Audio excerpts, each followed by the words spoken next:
A partir de agora, sobe o giro do motor.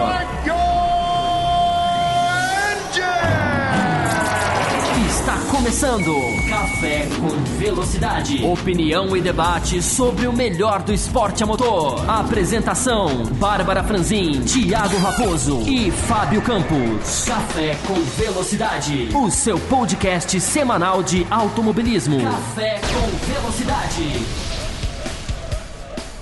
E para você que nos ouve no café.autosfera.com.br, sejam muito bem-vindos a mais uma edição do Café com Velocidade, o mais tradicional podcast brasileiro sobre automobilismo. No ar desde o ano de 2007, ele se propõe a debater a fundo alguns dos mais importantes campeonatos de corrida do mundo. Com uma proposta que vai além da simples análise de resultados ou performance, estamos aqui com a ideia de ser um espaço de discussões, de debate e de reflexões para que você, ouvinte, tem uma opção diferenciada e de qualidade para conversar sobre automobilismo. E a edição 415 vai ser um pouco diferente devido a uma semana especial em que tivemos Fórmula 1, MotoGP, Fórmula E, Fórmula Indy. E como a nossa edição semanal tem a duração de 3 horas, nós ficamos preocupados em como tratar de todos os assuntos sem deixar nenhum detalhe importante de fora neste tempo. Decidimos então dividir em 2 partes a edição. Nessa primeira parte, a parte 1, nós vamos falar das corridas do sábado, a Fórmula E e a Fórmula Indy. E na parte 2, Fórmula 1 e MotoGP. Os programas vão chegar separados, são 2 arquivos para download, então se você está ouvindo esse primeiro arquivo, não esqueça de no fim baixar também o segundo arquivo. O primeiro vai sair logo no domingo à noite e o segundo sai segunda à noite ou terça de manhã, como tradicionalmente acontece. Estão aqui na minha mesa comigo, para falar sobre a Fórmula E, a primeira categoria, Bárbara Franzin e Thiago Santa Rosa. Bárbara, essa maratona de boas corridas que tivemos no final de semana aí, mesmo que não sejam as 2 aqui do nosso programa, eu queria saber qual foi a que mais mexeu contigo, qual é a que você dá o destaque aí, a sua nota 10 das 4 categorias que a gente trata no programa. Boa noite. Boa noite, boa tarde, bom dia. Já colocando a gente na fogueira logo no início do programa. Bom, das 4 corridas que a gente vai tratar no podcast, tanto nessa primeira parte quanto na segunda, eu acho que eu fico com a Fórmula 1 dessa vez, que é aquela categoria que eu comecei o ano falando que eu não tinha muita expectativa, que eu não dava muita coisa e acabou que me surpreendeu por mais uma corrida no Bahrein, essa pista, viu? A gente tem que anotar já corridas imperdíveis. Então eu vou ficar com a Fórmula 1, mas isso não quer dizer que as outras corridas também não foram interessantes, mas essa se destacou.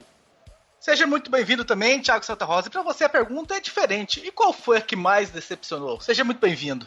Obrigado, Raposo. Bom dia, boa tarde, boa noite para você, para a Babi, para o Fábio Campos, onde quer que ele esteja nesse momento. A corrida que mais me decepcionou neste domingo foi a corrida da MotoGP. Ela tinha tudo para ser uma grande corrida e por conta de problemas com a fornecedora de pneus, acabou sendo uma corrida com um final apoteótico, mas teve uma influência externa que para mim é inadmissível na conjuntura dos fatos. Você via ali no meio da corrida uma prova tão emocionante e de repente mudou tudo. Vai o meu ponto negativo para a MotoGP, o que não quer dizer que Indy, não quer dizer que a Fórmula E também não teve seus problemas, mas não tanto quanto a MotoGP.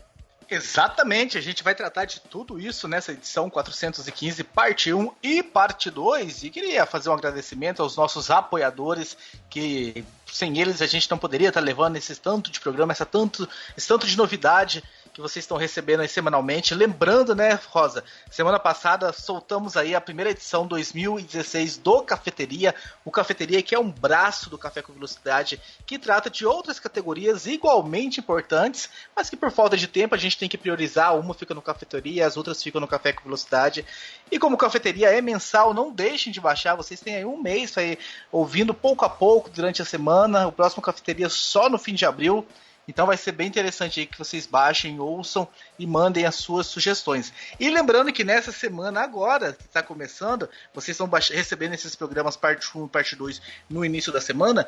No meio da semana, na quinta-feira pela manhã, chega mais uma super entrevista para vocês com o piloto Sérgio Sete Câmara, piloto que corre na Fórmula 3 europeia, que começou no final de semana também, e foi uma super entrevista que a gente falou com ele. Então, as pessoas que ajudam a gente nessa batalha aí, nessa encruzilhada de fazer mais e mais programas, são Fabrícia Bianchini, Fábio Pereira, Alessiano Júnior, Carlos Cunha, Diego Maulana, Marcelo Celli, Luiz Felipe, o Cleverson dos Santos, o André Luiz da Silva Santos, o Wellington da Cunha Leal, Lucas Herrera, Siqueirovics Neto, Cosme Machado, Ricardo Banniman, Edmar Barbosa, Eilor Marigo, Amanda Schmidt, Paulo Henrique, Michel Carlos e Fabrício Dutra, Bárbara Franzin.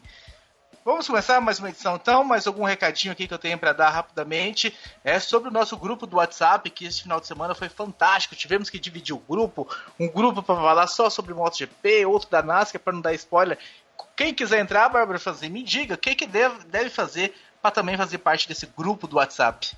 É muito fácil, muito simples, muito rápido, porque nossa equipe, né, tá sempre lá no WhatsApp, 90% o Thiago Raposo e 10% os outros membros do programa, mas você pode mandar o seu telefone no nosso e-mail, né, para não deixar tão exposto, que é o cafécomvelocidade@gmail.com, ou mandar um recado na nossa fanpage do Facebook, uma mensagem no Twitter, pedir para o amigo que já está no grupo te adicionar. Então, é a forma mais fácil e lá conversamos praticamente 24/7, tudo sobre automobilismo, assuntos off-topic também no nosso segundo grupo.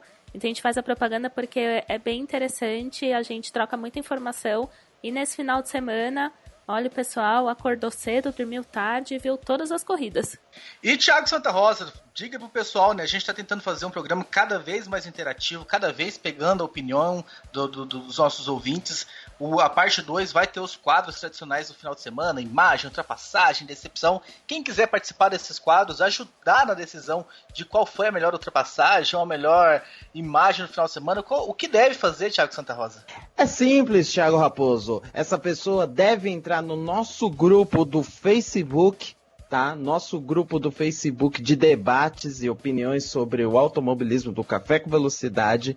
E lá nós iremos colocar as opções de ultrapassagem mais bonita, a imagem que simboliza o final de semana, qual foi o seu destaque, qual foi a decepção entre todas as categorias que aconteceram, incluindo aquelas que nós não falamos no programa. Então fiquem atentos, quando surgir a pesquisa, vai lá, coloquem sua opinião, ela é importante para nós, até porque no final da edição ao vivo faremos a contagem e entregaremos o resultado para vocês. Exatamente, então a gente aguarda todo mundo no nosso grupo do WhatsApp e no nosso grupo do Facebook. E sem mais delongas, vamos começar a edição 415, parte 1, com a Fórmula E.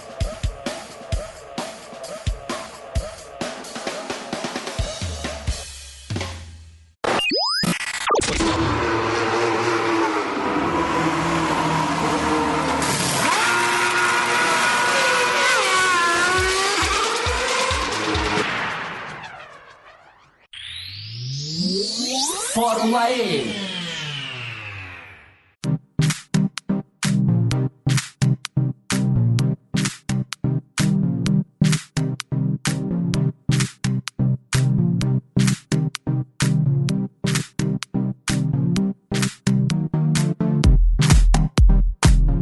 A Fórmula E desembarcou no último final de semana, no sábado, em Long Beach. Foi a 6ª etapa da temporada, nessa temporada em que ela começa num ano e termina no outro, que é maravilhoso, né? Naquele período sem corridas, a gente tem ao menos a Fórmula E para nos divertir. Lembrando aí todo mundo, começou em outubro do ano passado, em Beijing, passou por Putrajaya, Punta del Este, Buenos Aires, pelo México e chegou aí em Long Beach, Estados Unidos, para a 6ª etapa. Mais uma vitória? Rosa, a gente deveria chamar de mais uma vitória ou a vitória do Lucas de Grassi nessa temporada? Já que a primeira foi caçada, foi excluída e tudo mais, a do México. Bom, tem que você falar da vitória de Lucas de Grassi, já que naquela oportunidade ele teve problemas, acabou o carro estando abaixo do peso, e aí vale até uma explicação. No podcast da Corrida do México, nós ficamos discutindo a respeito sobre o peso do carro e, claro, tem algumas questões óbvias com o peso, que não é só a questão do combustível, mas as equipes podem remover alguns equipamentos, algumas peças ali, para poder o carro ficar mais leve, ou usar tipos de equipamentos com um peso menor do que o indicado. E isso, claro, o carro vai se tornar mais leve e vai conseguir um desempenho melhor. Houve essa punição para o Lucas de Grassi, e até foi curioso ao final da prova em Long Beach, as pessoas falando: Lucas de Grassi venceu, porém temos que esperar a fiscalização dar o ok para a vitória do brasileiro. E dessa vez tudo ok, a Abt não cometeu nenhum erro, e o Lucas de Grassi, esse sim, sempre mostrando evolução, sempre mostrando um domínio desse carro que ele ajudou a desenvolver da categoria, né, Raposo? Sim, exatamente. O de Grassi esteve aí envolvido, né, bem no início da categoria, com testes e tudo mais, com desenvolvimento, e tá colhendo aí, tá mostrando que, com certeza, o aprendizado acumulado naquele período foi muito importante. Bárbara, a gente tem uma pergunta aqui para você, eu queria que você respondesse ao nosso querido Fabrício Dutra. Ele diz o seguinte, ele pergunta o seguinte, né, o que está acontecendo com a Idans? Parecia ter o melhor carro disparado, seus pilotos pareciam que não estão, e seus pilotos parecem que não estão conseguindo tirar o máximo que o carro pode oferecer, ao contrário do de Grassi, que tem tirado tudo e mais um pouco do seu carro. Parece que pegou a mão do carro, o jeito de pilotar desses carros e tudo mais. O que está acontecendo, Bárbara Franzin, com o Edans? O Prost é punido toda a corrida, ele sofre punição por irregularidades nos pits, o Buemi só fazendo atrapalhada. Diz aí. É um bom ponto esse observado pelo Fabrício.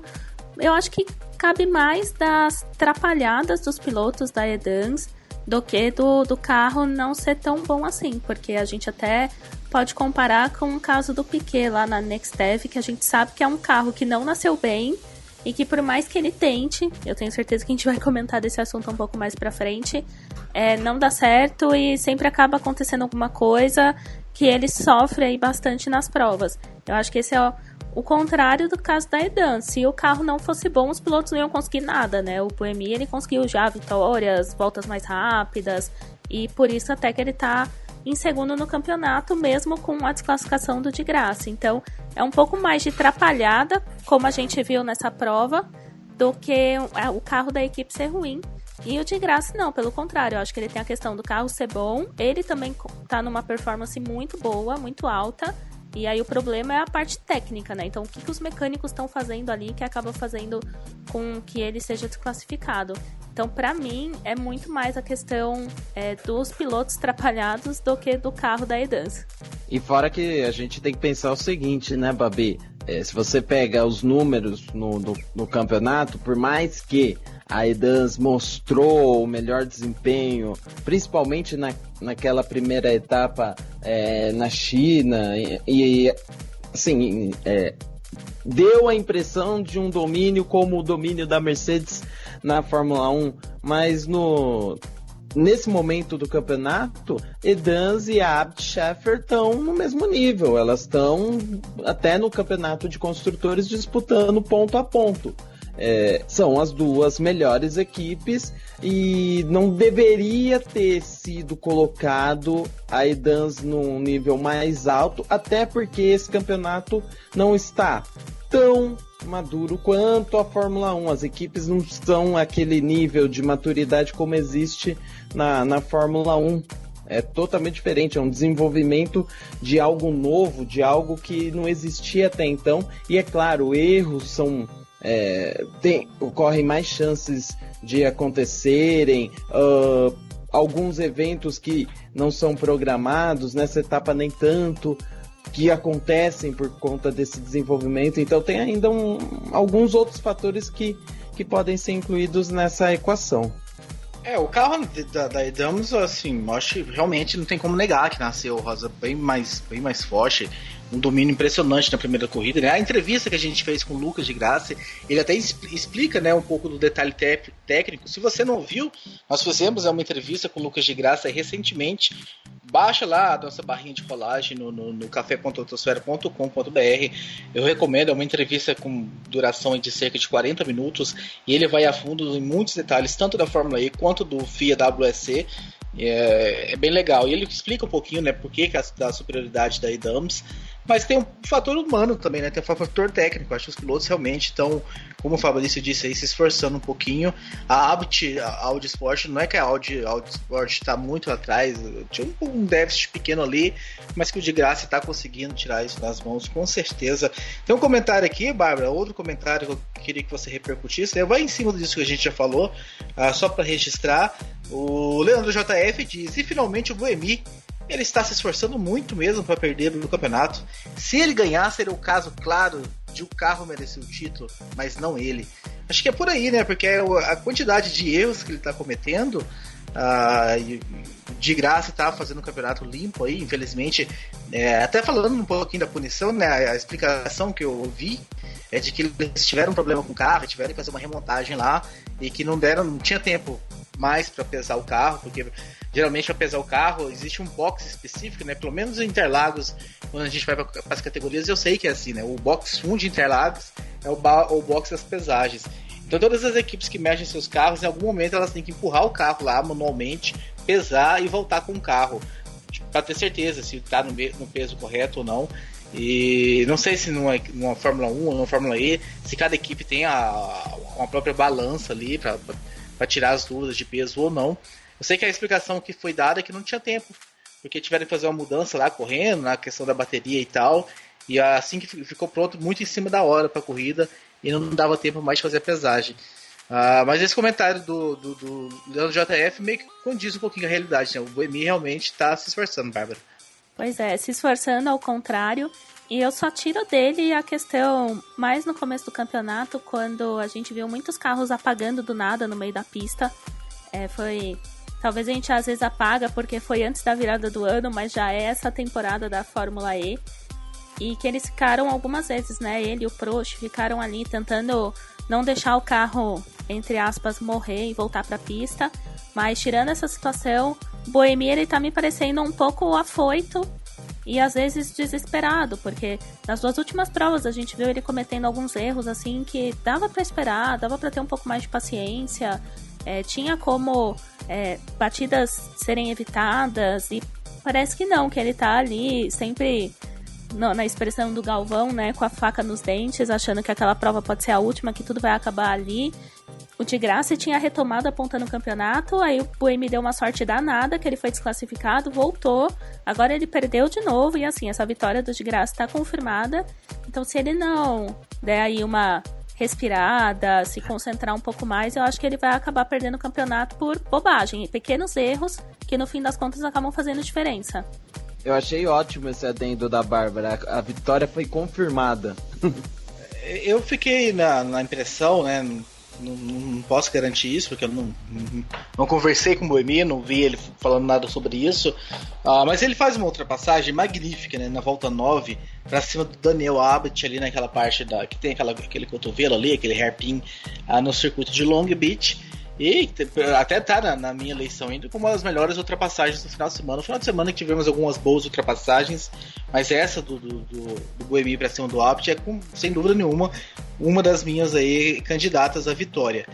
E aí 2 voltas depois ele tenta repetir o mesmo com o Rob Frins, mas aí o Rob Frins não é tão camarada quanto foi o Abbott. Não sei se você ficou com essa impressão também, de que ele achou que seria fácil como foi com o Abbott, vou surpreender, vou jogar por dentro, e o cara vai respeitar o meu espaço, não vai fechar. E o Frins a gente sabe, né, quem assistiu a final da World Series by Renault, onde que o Bianchi foi parar naquela decisão, que o Frins não é um cara de se perder posição facilmente.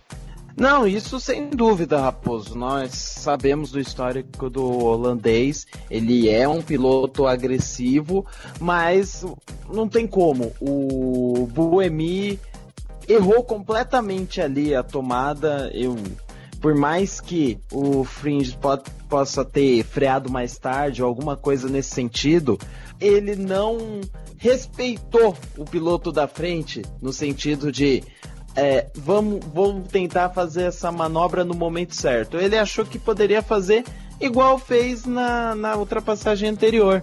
Isso para mim foi o erro dele. Ele foi muito confiante, ele achou esse ponto de ultrapassagem 2 voltas antes, né? Foi 2 voltas antes dessa manobra que resultou no acidente.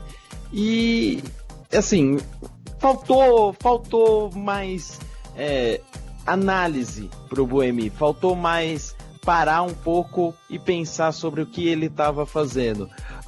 E isso é um problema que tem se mostrado recorrente na carreira do Buemi.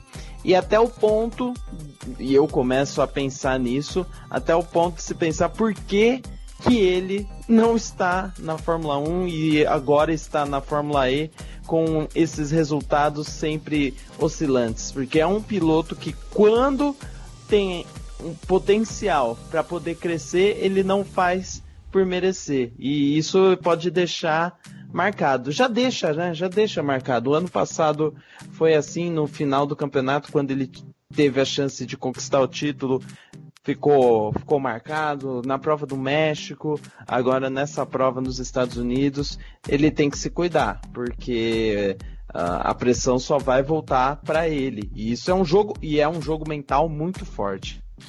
Ufanismos à parte, né, Bárbara Franzin? A gente sabe, quem é nosso ouvinte há muito tempo sabe que a gente evita isso aqui, mas o de graça está merecendo muito elogio, não pelas vitórias, né? Tá, vencer é legal, tá de parabéns, é legal, mas a forma que essas vitórias estão vindo, né? A gente viu no México ele batalhando, indo para cima, ultrapassando, e agora em Long Beach não foi diferente. Não é uma vitória que caiu no colo dele, ele teve que brigar muito com o Sam Bird em determinado momento da corrida e fez uma ultrapassagem que os dois se tocam ali, uma ultrapassagem na marra mesmo, do tipo, estou decidido a ganhar esse campeonato, estou decidido a vencer essa corrida, vou pra cima, vou ultrapassar, de preparar a ultrapassagem, duas, 3 curvas antes, já pensar na ultrapassagem, preparar o carro e colocar na linha correta. Estão sendo vitórias convincentes, né, Bárbara Franzin? Com toda certeza, Raposo, e vale lembrar também que nessa prova o de Grassi fez a ultrapassagem para cima do Bird antes mesmo dele ficar sabendo que tinha o fan boost. Então muitas pessoas às vezes podem colocar, né, ele ultrapassou porque usou ali o botão e tudo mais. Então o que eu achei mais legal é que nessa corrida, logo quando ele conseguiu a ponta, depois apareceu na tela que ele, o Heidfeld e o D'Ambrosio tinham levado aí a potência extra no carro. Mas realmente a gente não é ufanista aqui, a gente não fica puxando o saco e elogiando o brasileiro à toa. Na verdade, a gente elogia quem vai bem e critica de maneiras construtivas quem vai mal. E o de Grassi é um caso excepcional, como eu falei no início desse bloco de Fórmula E, porque é um piloto que tem se destacado, e se ele foi desclassificado das 2 corridas da Fórmula E, não foi por conta do desempenho dele, mas sim por outras questões técnicas da equipe. Então a gente não pode tirar em nenhum momento o mérito dele, até por essas vitórias.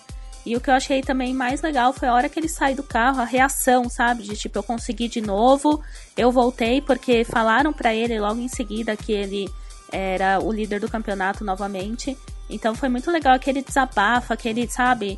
Nossa, eu consegui de novo, esse momento dele, eu até falei, nossa, que bom, assim, sabe? Fiquei feliz mesmo, porque, pô, mereceu a vitória, teve um desempenho muito bom. Então, achei que mereceu, mas voltando de novo, né? Toda corrida, quando acaba, quando a gente recebe os releases ou olha nos sites das categorias, tá escrito lá, né? Resultado sujeito a alteração após verificações, só que a gente acaba não ligando muito pra isso. E agora que aconteceu com ele 2 vezes, eu acho que durante um tempo a gente vai ficar batendo nessa tecla de vamos esperar um pouquinho para ver se ele não vai ter a vitória caçada e tudo mais. Até porque na Fórmula E isso tem se tornado meio recorrente, né? O Da Costa estava na pole, depois aí também de passar por várias provas com problemas, não conseguir completar e tudo mais, e acabou também tendo a pole aí tirada, teve problemas técnicos também. Então, Fórmula E é uma categoria que está reservando certas emoções nesse sentido, que não é tão legal. O automobilismo, como esporte, Bárbara e Thiago, ele tem muito do que tem, por exemplo, o tênis. É um esporte altamente mental. O erro do adversário ou o erro em uma outra corrida pode ser o seu acerto.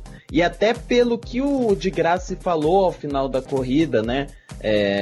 Que ele falou que a corrida tinha sido fantástica e que comprovou que aconteceu antes era um erro técnico que não influenciou na direção dele. Então ele estava mostrando ali que ele podia sim ser o piloto a disputar título, podia ser sim o piloto a desbancar os seus principais rivais. Então, quando ele termina a prova e vibra daquele jeito, ele mostra para todo mundo, estamos na luta. Só pra gente fechar então com a questão do de graça, tem outros 2 comentários aqui. O Leandro JF, né? Excelente corrida do de graça, foi sensacional, correu muito bem e mereceu muita vitória. E o Ricardo Bannerman diz, né? Com os problemas que de graça teve com desclassificação, era quase um fato que o campeonato seria definido. Com o atual abandono do Buemi e mais 5 corridas a serem disputadas, podemos dizer que o Buemi está tão tranquilo ou sua superioridade é tão grande que basta ver os resultados acima do de graça? Eu não entendi muito bem, acho que não sei se o Bannerman confundiu aqui um pouquinho, faltou algumas letras, mas eu acho que ele tá meio que perguntando se o Buemi continua, né? Que a gente, no início do campeonato, a gente meio que cravou que dificilmente sairia da mão do Buemi, e eu acho que não tá, né, mais tão tranquilo assim, devido aos erros deles. Mas, supondo, Bárbara Franzin e Thiago Rosa nessa ordem, supondo que daqui pra frente, nessas próximas etapas que vem, o Buemi vai colocar a cabeça no lugar, não vai cometer mais nenhum erro, ainda tá tranquilo pra ele, pra Edamos buscar esse título? Eu acho que de maneira alguma. Ainda mais pela boa performance do de graça e pelo carro que ele tem. Né? Acho que a gente viu nas últimas provas, foram apresentações muito boas. Então o Buemi teria que, se esforçar bastante, até porque a diferença é de 1 ponto no campeonato só, então seria disputa posição a posição mesmo, não daria para chegar num 3º lugar e comemorar, porque o de graça poderia terminar em 1º, então acho que seria bem pegado e seria uma decisão bem legal do campeonato, né? A gente tem mais 5 provas, contando a rodada dupla em Londres, então acho que vai ficar super interessante de acompanhar se acontecer essa questão, né? Se não acontecer também, eu acho que o campeonato ainda tá aberto. O Bird, ele tá com 71 pontos, né? 30 atrás do de graça, e o D'Ambrosio com 64. Então, são pilotos que ainda conseguem chegar e têm se mostrado aí um pouquinho constantes também, né? Até parece que essa segunda temporada da Fórmula E serviu para acertar algumas coisas. Então, acho que a gente ainda tem 5 provas que vão ser super legais, bem disputadas. Mas se o Buemi realmente não colocar... Não digo a cabeça no lugar, mas dá uma respirada antes de tentar fazer algumas coisas na pista, ele vai ficar um pouquinho longe, vai descer um pouquinho mais nessa tabela. A prova ponto é a diferença entre os dois, só para lembrar, né, Rosa? 1 ponto é a diferença dos dois. O de graça tem 101 pontos e o Buemi tem 100. E aproveitando esse comentário da Bárbara sobre as etapas que restam, vamos lembrar que a prova de Paris é uma incógnita, né, para todo mundo. Mas as etapas do ano anterior, tanto de Berlim quanto a etapa de Moscou, ajudaram o Lucas de Graça. É lógico, tem que ver o desempenho do carro. Berlim, o ano passado, ele foi punido e acabou não ganhando. Porém, a prova não vai ser no mesmo traçado. Foi num antigo aeroporto e vai ser agora na rua. Então, acaba valendo mesmo só a prova em Moscou.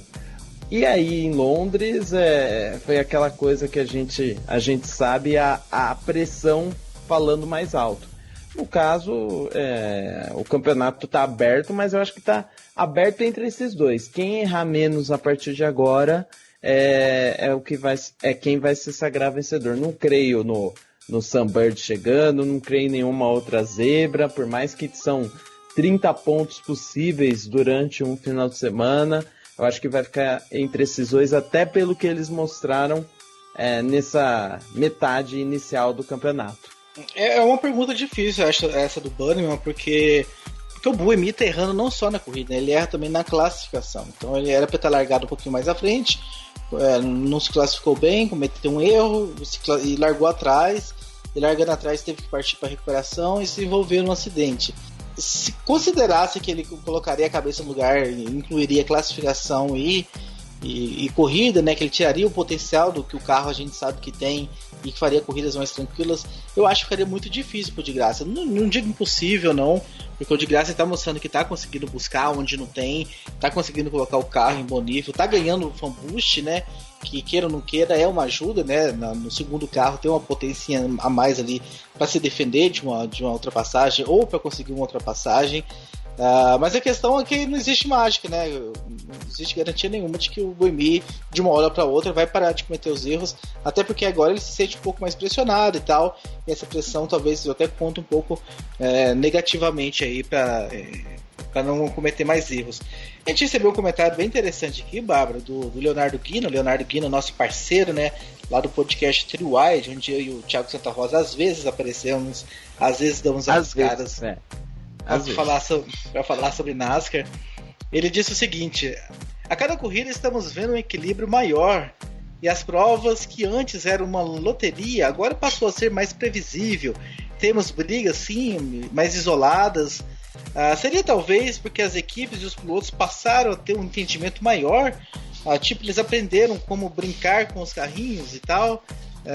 Você tá tendo essa sensação também, Bárbara, de que aquela coisa do início da temporada passada, por exemplo, que era uma loucura, que cada corrida você via um piloto na frente, era uma coisa meio sem um padrão definido. Esse ano não, parece que as equipes entenderam um pouco mais as coisas, se desenvolveram, se estabeleceram, e hoje a gente consegue já meio que fazer uma previsão do que pode acontecer. Bom, na temporada passada a gente não conseguia prever nada porque era a estreia da categoria. Mas eu lembro muito bem que a partir do momento que o Nelsinho começou a ter desempenhos aí super constantes, a gente sempre ficava de olho na equipe dele. E no final do campeonato já foi se desenhando mais ou menos que seria entre ele a disputa, o Buemi. Então já deu assim um pouquinho pra fazer essa análise. Eu entendo que também a gente tinha muita corrida em que umas loucuras aconteciam, o carro saía voando, tinha uns acidentes meio bizarros. Então eu entendo a pergunta dele nesse sentido para mudar nessa segunda temporada. Para mim, esse segundo campeonato veio consolidar a mesma categoria. Eles mudaram várias coisas, tanto é que alguns carros melhoraram muito e outros caíram aí, que a gente nem... às vezes acaba esquecendo até que estão correndo. Eu sinto que a gente tem nessa reta também, mais ou menos metade para o fim do campeonato, um equilíbrio onde as forças estão meio definidas. Eu só tiraria esse fator de a toda a prova a gente ter um acidente bizarro que acabava mudando o curso por conta de safety car, até por conta mesmo dos pilotos que eram envolvidos. Então só esse fator para mim que mudou um pouquinho, e também a própria maturidade, né, da categoria. Um ano aí de experiências acaba tirando várias informações, melhorando muitos aspectos, e volta para sua segunda temporada já entendendo um pouquinho melhor o que está acontecendo, e também passando por algumas pistas, né, nos mesmos lugares também facilita tanto para os pilotos e também para as equipes extraírem dados, porque eu acho que uma das coisas da Fórmula E que é um pouco complicado é que eles fazem tudo no mesmo dia, né? Então eles conhecem a pista, vão para a classificação, já vão para a corrida, então não dá muito tempo para você fazer um reconhecimento de terreno. Acho que até explica um pouco dos acidentes. Às vezes o piloto tentava arriscar um pouquinho ali, num trecho que ele achava que dava, e aí na hora via que não dava. Então essa também é uma característica, ao contrário das categorias que têm circuitos permanentes, que os pilotos correm aí anos e anos e anos e acabam se acostumando. Às vezes podem até ir de olho fechado que conseguem fazer o traçado certinho. Então tem esse elemento a mais da Fórmula E, e acho que agora com algumas pistas que já se repetem, isso também ficou um pouco mais fácil, mas sem dúvida teve esse avanço, mas acho que um ano aí dá pra mudar bastante coisa. Mas nessa reta final, só arrematando o comentário, eu acho que a gente já sabe muito bem, como na temporada passada, quem que tá na disputa, quem não tá. Thiago Santa Rosa, no início do programa, né, eu perguntei pra Bárbara qual tinha sido a categoria de destaque, pra você a decepção, e eu lembro que você falou assim, não quer dizer, a MotoGP foi a decepção, não quer dizer que na Índia a Fórmula E também não tiveram. Quem foi a parte ruim da Fórmula E pra você, do seu ponto de vista? Eu acho que a maior decepção, no caso da Fórmula E, é a questão da punição do Antônio Félix da Costa. E aí eu vou ser bem sincero nesse caso. A punição pela pressão dos pneus é algo que a gente discutiu lá. É algo que foi discutido, aliás, eu não discuti, mas vocês discutiram bastante no passado da Fórmula 1 a respeito sobre como que é feito esse procedimento para evitar problemas. E aí, de repente, aí na Fórmula E acontece essa punição por conta da pressão do pneu. Eu, sinceramente, Eu acho bem estranho isso acontecer dessa forma numa classificação, por mais que o Antônio Félix da Costa não tivesse aparecido em nenhum momento. Eu acho bem estranho. Isso não quer dizer, não evidencia que aconteceu alguma coisa, tudo mais, não é nada disso. Eu tenho as minhas dúvidas até por conta de qual foi a punição relacionada a uma ação que estava muito em voga por conta da Fórmula 1, que pilotos começaram a ter problemas por conta do procedimento, de como era feita a medição. E aí, no caso da Fórmula E, eu entro um pouco na opinião da Bárbara. A questão que ela levanta de ser tudo no mesmo dia. Então, não há possibilidade alguma de qualquer revisão antes que aconteça a prova. Não há revisão de nada. Não é possível entrar com um pedido para rever o procedimento, nada disso. Então, assim, eu tenho essa visão crítica ainda a respeito dessa punição do Antônio Félix da Costa, até porque a Fórmula E já começa a ser conhecida como uma categoria que pune bastante os pilotos. Pune bastante, melhor dizendo, em vez de punir os pilotos, pune as equipes, por conta desses erros técnicos. Então tem que se tomar esse cuidado, abrir o olho e, principalmente, deixar as claras para todo mundo o que está acontecendo. E, Rosa, eu acho até que acaba punindo pilotos que estão em posições de impacto. Então, tira a vitória, tira a pole. São coisas que não vão passar tão desapercebidas assim. Por exemplo, nessa etapa o Piquet também foi punido, perdeu 10 posições porque ele trocou o e-motor dele, como eles chamaram, né? E foi uma coisa que eu só soube porque eu fui pesquisar, ninguém comentou tanto, não vi na transmissão e tudo mais. Eu acho que o fato de essas punições acontecerem com posições de destaque acaba fazendo com que a categoria fique um pouquinho marcada por isso. Mas vocês acharam a corrida boa? Assim, no geral? Porque assim, a gente teve a ultrapassagem do de graça, a briga de graça com o Bird, que eu achei sensacional, valeu o destaque. Teve a ultrapassagem que eu falei do Buemi para cima do Abbott antes de tentar passar o Frins e ter o acidente. Mas no decorrer das outras voltas, vocês acharam a corrida interessante, a corrida boa, ou ficou devendo um pouquinho? Eu senti um arzinho de decepção na sua voz, Raposo, Vou compartilhar. Não, é uma pergunta, como diz o Fábio Campos, é uma pergunta genuína. Eu senti esse tom na sua voz, mas eu achei uma corrida movimentada em alguns momentos, muito rápida. Quando eu pisquei assim, já estava quase acabando. Falei, nossa, mas eram 41 voltas, só que são traçados, né, que as velocidades acabam sendo muito rápidas, né, não chega nem a 1 minuto. A melhor volta do de graça foi 58.7 e pilotos que fizeram voltas melhores, então realmente piscou e passou a volta, então pra mim foi muito rápido, esse fato pesou um pouquinho, mas acho que a gente teve brigas legais. Eu sempre acompanho um pouco aí a De Silvestro, então eu achei que em alguns momentos ela teve também disputas, ela estava envolvida de fato por briga de posições, ainda mesmo que no meio do pelotão, mas pra mim já foi interessante.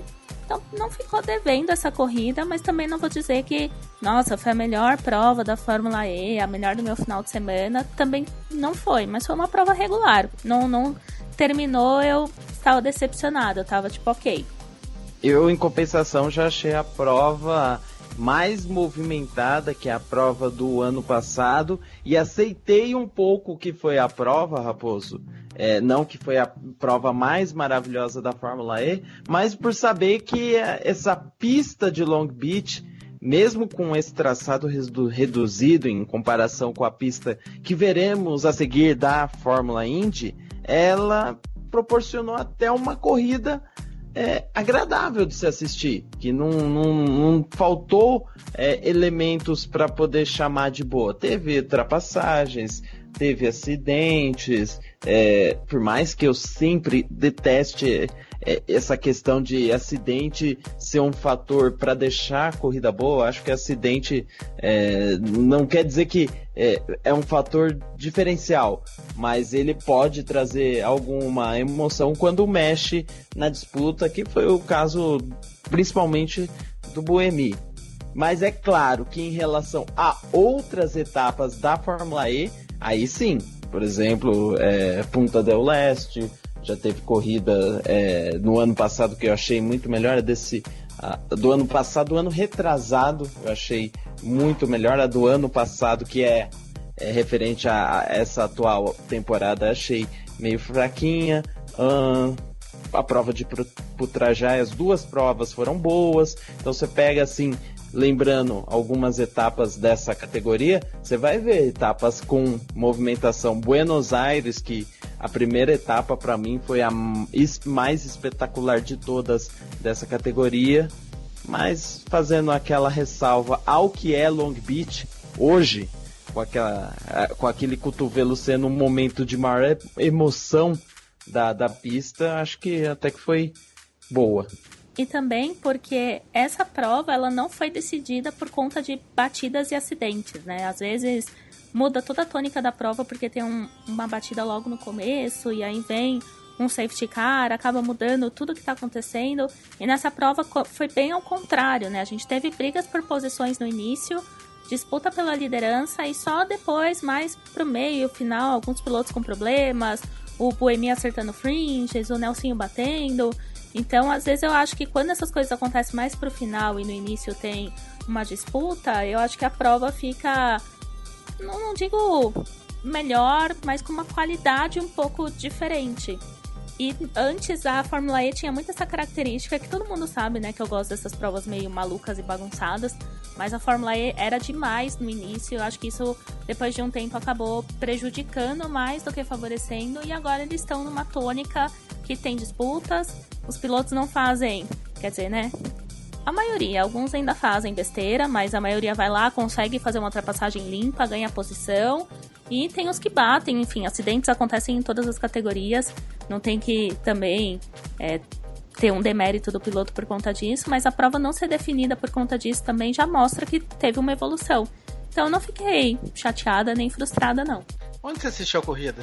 Infelizmente, desta vez eu tive que assistir na transmissão nacional, porque eu não consegui assistir a classificação por conta de compromissos aí, mas voltei e estava começando a passar a classificação na Fox Sports já, então assisti ali com um volume super baixo, confesso, e depois eu tentei fazer aquele esquema do Thiago Raposo para assistir no YouTube, mas não sei por que não deu certo, então eu desisti porque já estava ficando muito em cima da hora e acabei indo na transmissão nacional mesmo, mas não é o que eu gostaria. Você também, Rosa? Eu assisti na transmissão nacional, mas eu acho que isso é indiferente para minha análise. Mas eu acho que merece uma análise de novo. Vocês não estão achando que tá passando do limite da baixa qualidade, de chamar a Simona de feia, de toda hora que o Buemi aparecer, tem que falar que ele tem o nariz grande, que ele é feio, e coisas do tipo? Eu acho o seguinte, Raposo, eu vou dar essa opinião, acho que vai ser a minha última sobre esse caso. Eu acho que aqueles jornalistas que, porventura, sempre reclamaram de como são feitas as coberturas do automobilismo pela Rede Globo, ou quem quer que seja que está transmitindo uma competição, tem que fazer melhor e trazer alguma coisa de diferente no sentido de informação, no sentido de a pessoa que está assistindo ter não uma ajuda, mas ela se sentir amparada pela transmissão e que ela também possa ser um bom entretenimento, desde que não ofenda a inteligência das pessoas. E em certos momentos há essa ofensa, principalmente nesses pontos que você mencionou. Eu não vou, e aí por isso que eu falei, eu não vou ficar aqui fazendo discursos a todo momento sobre a transmissão. Se eles quiserem ouvir uma crítica construtiva, eu acho que eles devem evitar esses tipos de comparação sobre beleza, tudo, e passar informação técnica, passar informação sobre a história do piloto, passar informação sobre o que está acontecendo na pista, coisas que não estão acontecendo na frente das câmeras, e não ficar simplesmente focalizado nesse ponto. Bom, desde o início, né, eu já tinha falado que essa era uma transmissão que não me agradava em nada. Eu acho que eles vão muito mais pro lado do humor do que da informação. E não é pra ser 100% sério, 100% quadrado, mas não dá pra ficar o tempo todo só brincando e fazendo palhaçada durante a transmissão. Cansei de ouvir que o nariz do Buemi é grande. Assim, sabe? Nossa, parece que é a única coisa do mundo que acontece. Cansei de ouvir que a Simona tem que ir pra cozinha. Então optei por assistir no YouTube e em outras transmissões. Mas esse final de semana foi exceção mesmo porque não consegui. E além do mais, a qualidade, gente, da transmissão da própria Fórmula E é muito boa. Eles conseguem conversar com os pilotos quando eles estão no carro. Eles têm tipo uma linha direta ali com o rádio deles. Conversam logo depois da vitória. Trazem informações que realmente acrescentam. Sabe, eu acho que a gente tem que procurar pela qualidade. E pra mim, a qualidade do Fox Sports não me agrada. Mas a gente sabe que nem sempre é fácil conseguir o streaming. Então, nos 45 do segundo tempo, eu tive que assistir a transmissão nacional. É melhor do que nada. Na verdade, até o que eu queria fazer era deixar a televisão no Fox Sports, colocar no mudo e acompanhar com o som da transmissão da Fórmula E mesmo. Mas na próxima etapa, quem sabe eu consiga isso. Mas sim, eu acho que eles vão muito mais para um lado entretenimento do que para um lado informação. E eu acho que é realmente pelos componentes aí dessa bancada, porque a gente vê outras categorias no mesmo canal que são transmitidas com seriedade, com informações. Tem brincadeiras, mas são brincadeiras saudáveis, que não fazem juízo de valor a nenhum piloto que tá ali, sabe? Eu não vejo uma pessoa na NASCAR, por exemplo, falando que o Keselowski é feio, que o Johnson é bonito, que a Dani é a rainha. Então não entendo mesmo esse tipo de transmissão, não me agrada em nada. Nota assim, 0 mesmo. E eu até fiz umas críticas no Twitter e agora estão de olho em mim lá. Então eu evito fazer comentários até fora do programa, porque eu não tenho paciência mais para ficar respondendo desse tipo de assunto. Mas eu acho que você tem que fazer, Bárbara, porque assim, a voz ativa é nossa. Se a transmissão não tá agradando, eles têm que saber sim. Eu acho que ficar calado e assim, quando tiver a oportunidade de criticar, também não é uma boa. Quando eu falei que eu não vou voltar a falar sobre isso, eu espero que não tenha nada que me chame a atenção e que essa opinião fique obsoleta do lado negativo. Mas até o momento que eles não mudarem isso, vai valer isso que eu tô falando hoje nesse programa. Ademais, a gente tem que continuar. Se alguma coisa me desagradar profundamente, eu vou continuar com a crítica, não importa a mídia, eu acho importante isso. E adicionando só uma coisa que eu ouvi no seu comentário que eu acho importante. Quando você fala, eles vão além, só no entretenimento, a gente tem que lembrar que o canal que está transmitindo a corrida é um canal de esportes. O entretenimento faz parte da cultura da televisão, mas é um canal segmentado. Então o esporte tem que ser levado em primeiro lugar. Com certeza. E eu fiz a minha, só para terminar rapidinho, eu fiz a minha crítica no caso da corrida da Simona, quando eles traduziram, né, de maneira muito desnecessária o rádio dela. E depois já parti para minha solução, que é o YouTube. Então lá no meu Twitter eu divulgo que eu estou assistindo pelo YouTube, que o link é esse, que é tudo mais, porque eu não pretendo mais assistir pela transmissão nacional. Então é uma decisão assim que só em último caso mesmo. Por isso que eu falei até que eu não ia mais comentar tanto sobre a transmissão. Mas claro, se a gente escuta uma coisa que é muito absurda, aí a gente tem que comentar sim. É uma pena que a gente tem que vir aqui, né, até gastar um tempo que a gente poderia estar falando de outra coisa da corrida, porque realmente eu acho que eu queria até ouvir, né, seria muito interessante você ouvinte estar ouvindo, né, ficar um pouquinho aí na redundância, mas você que está aí nos ouvindo agora, a gente queria saber a sua opinião. De repente, se você às vezes acha interessante, acha que fica um pouquinho mais leve, a transmissão é engraçado, a gente queria saber a opinião, se desagrada mais alguém. É o que a gente falou, né? A Bárbara falou isso. A gente não quer que tenha uma cartilha que tem que seguir, tem que ser uma seriedade. Mas existe um limite, né? Porque o Buemi, 100% da hora que a TV mostra ele, vai se falar do nariz dele. Não se podia falar pelo menos uma vez só. A primeira vez que o Buemi ia passar, a gente vai falar do nariz dele. Pronto. cumprimos a meta, agora a gente não precisa mais. A hora que o BM aparecer, a gente pode falar, sabe, do tom jornalístico agora, analisar a corrida dele, falar e tal, sem ter que novamente vir, sabe, e criticá-lo e novamente essas coisas. Então isso me desagrada bastante. Eu também tentei achar com umas transmissões, mas estava bem ruim a qualidade dos links que eu estava achando, estava travando. Então eu até diria que eu assisti 60% na transmissão internacional. Até vi, né, o Dario Franchitti entrando ao vivo e perguntando pro Sam Bird o que aconteceu na batida dele. O Sam Bird falou que os freios estavam frios, né, depois do pit stop, e que ele chamou o pedal do freio, não freou e tal. Então, sabe, tem esse enriquecimento de informação que de repente você não tem na transmissão nacional. Fica aí o nosso incentivo para vocês buscarem transmissões de alta qualidade. O Fábio Campos não tá aqui, mas a gente faz a vez dele fazendo essas divulgações. Caros, eu acho que é só, né, sobre essa etapa da Fórmula E. Eu acho que é só, não sei se vocês têm mais alguma coisa para acrescentar. Bárbara Franzin, Thiago Santa Rosa. Desculpa, Bárbara, é que eu lembrei de... Eu peguei a palavra, que eu lembrei de uma coisa e não pode deixar passar. Nelsinho Piquet, por mais que tenha um carro ruim, errar demais também não pode. O Oliver Turner também tinha um carro ruim e terminou a prova. Então, assim, cometer erros em excesso pode ser um problema pro piloto brasileiro, e aí não adianta só justificar que a equipe errou e tudo mais.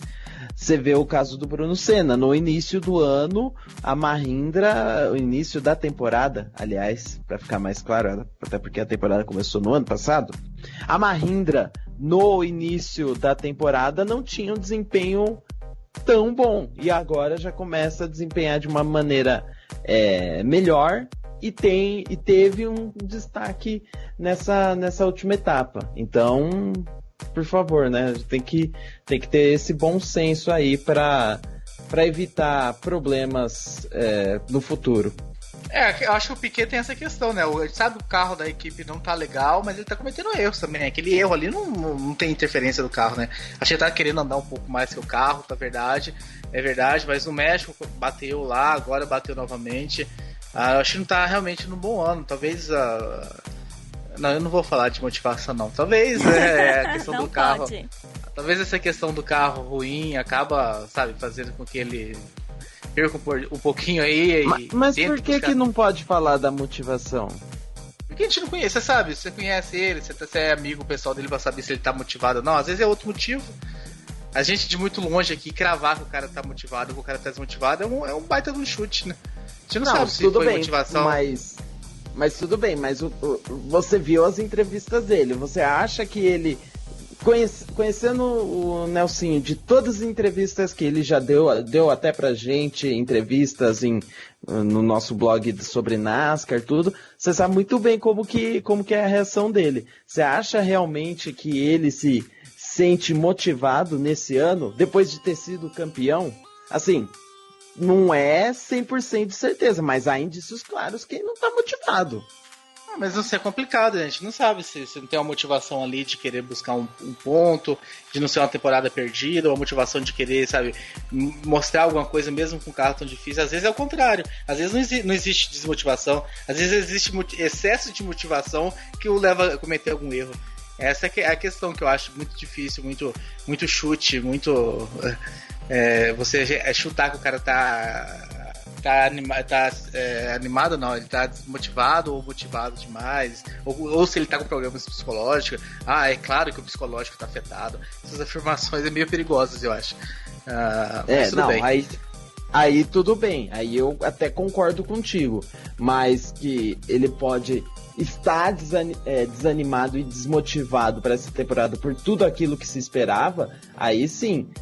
Frustrado ao ponto de cometer aquele erro, eu realmente acho difícil de acontecer. Mas aí, eu dou o exemplo do Lucas de Grassi. Você viu o Lucas de Grassi como ele estava efusivo na hora da comemoração da vitória por tudo aquilo que aconteceu? Com certeza você pode afirmar, o Lucas de Grassi está motivado. Mas aí entra a sua ponderação. Não dá para afirmar que 100% que ele conseguiu a vitória porque ele perdeu no México. Isso aí sim, é um achismo desnecessário. E sobre o Bruno Senna, então, só pra gente fechar passando por todos os brasileiros, a gente tem um comentário aqui do JF que diz o seguinte: o Bruno Senna não tem ritmo de corrida, mas como dessa vez não cometeu erros, conseguiu um grande resultado. O Senna na Fórmula E, ele não convenceu ainda, né, Bárbara? Na verdade, eu ia ser meio maldosa aqui, mas deixa, vai. Porque eu não acompanho de perto todos os campeonatos que ele corre, então não posso cravar que em todos ele não faz um bom trabalho. Mas eu acho que na Fórmula E, o Senna tá sendo o que ele foi na temporada passada. Contou com muitos erros, muitos erros não, né? Acidentes e quebras de carro. Isso acabou fazendo com que ele tivesse aí péssimas classificações, péssimas posições no calendário do campeonato, né? Na tabela de classificação. Mas eu acho que agora a equipe deu uma melhorada, né, da temporada passada para essa, mas ele vinha sofrendo ainda essas questões de, às vezes ele cometia um acidente bobo, passava ali numa ondulação e ia pro muro, algumas vezes se envolvia em acidente com outro piloto, mas nessa prova tanto ele quanto o Heidfeld foram super constantes, né, eles terminaram em quarto e quinto, que já mostra aí uma evolução da equipe, mas eu acho que Bruno Senna, assim, pelo menos na Fórmula E é um piloto que eu não tenho grandes expectativas, mas que nessa prova eu diria que ele foi bem, não colocaria que também, nossa, tá ali por causa do carro, tem o mérito dele. No final da temporada passada, né, ele que conseguiu segurar ali, inclusive o Buemi, não garantir que o Piquet fosse campeão, mas não vendeu a posição dele porque estava sendo uma disputa de campeonato, então tem os seus méritos, é um bom piloto, mas não vou dizer que eu espero que, nossa, o Bruno Senna vai vencer a categoria e tudo mais. Nesse momento eu não tenho essa expectativa, mas um quinto lugar foi muito bom, foi uma boa classificação final da equipe, então vamos continuar observando para as próximas etapas. Exatamente, então essa aí foi a Fórmula E em Long Beach, né, que teve como resultado final a vitória do Lucas de Grassi, seguido do Sarrazin, Daniel Abbott, Nick Heidfeld, Bruno Senna na quinta colocação, Sam Bird, Jerome D'Ambrosio, Locke Duval, Simona de Silvestre conquistando aí um top 10 e o Mike Conner fechando os 10 primeiros colocados. Na classificação do campeonato, de Grassi 101 pontos, um ponto a mais que o Buemi, o Sam Bird vem em terceiro com 71, o D'Ambrosio tem 64 pontos e o Sarrazin 48. O Nelson Piquet aparece na 15ª colocação com 4 pontos e o Bruno Senna na 11ª com 22 pontos. E a próxima corrida vai ser em Paris no dia 23 de abril, né, um fim de semana aí de feriado. Se você tinha viagem, cancele a sua viagem, porque vai ter Fórmula E para você assistir neste final de semana. E a gente volta, né, depois dessa etapa aí para falar tudo o que aconteceu na etapa de Paris. Não deixe de escrever pra gente, fala aí pra gente o que vocês estão achando das corridas da Fórmula E, essa questão da transmissão que a gente abordou aqui, mas fala também sobre a questão do Buemi, os erros do Buemi. Você acha que ele leva ainda, que o de Grassi, essa superação do de Grassi, que parecia, né, que estava tudo por água abaixo depois da corrida do México, da desclassificação, e volta em grande estilo. A gente está ansioso para receber o teu e-mail.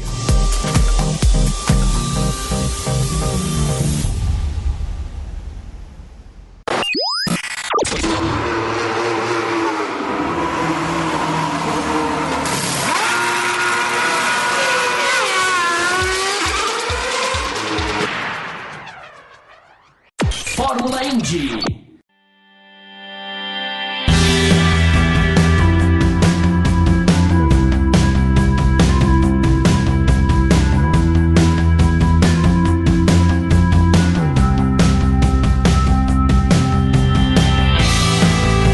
E depois de passar pela Fórmula E, é hora da gente falar da Fórmula Indy, que também correu no final de semana, no sábado, correu no oval de Phoenix. Depois de tanto tempo, a categoria voltou a essa pista que já fez parte aí do passado da categoria, e foi uma prova um pouco amarrada, algumas críticas nós percebemos aí no nosso grupo do WhatsApp, nos nossos grupos, nas nossas redes sociais, porque realmente tiveram aí poucas ultrapassagens. Acho que o pessoal está acostumado com corridas em ovais e aquela troca insana de posições, e não foi muito bem o que aconteceu, Thiago Santa Rosa. Por que foi que tivemos aí uma corrida com poucas ultrapassagens?